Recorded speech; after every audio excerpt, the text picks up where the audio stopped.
District health authority Jhelum میں آج مزید 7 افراد کی کرونا وائرس کی رپورٹ مثبت آئی۔ کرونا وائرس سے 10 متاثرہ مریض ڈسٹرکٹ ہیڈ کوارٹر اسپتال میں زیر علاج ہیں، جبکہ 581 فرنٹ لائن ہیلتھ ورکر کو کرونا وائرس سے بچاؤ کی ویکسینیشن لگائی گئی ہے۔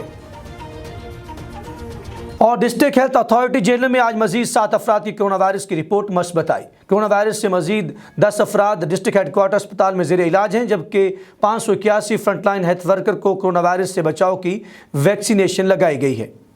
تفصیلات کے مطابق تمام مریضوں کو علاج کی بہترین سہولیات فراہم کی جا رہی ہیں۔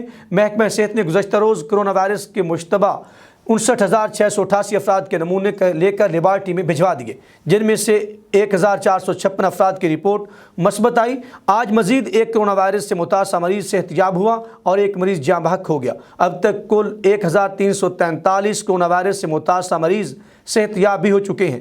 جہلم میں آج تک کرونا وائرس سے 41 اموات ہوئی ہیں۔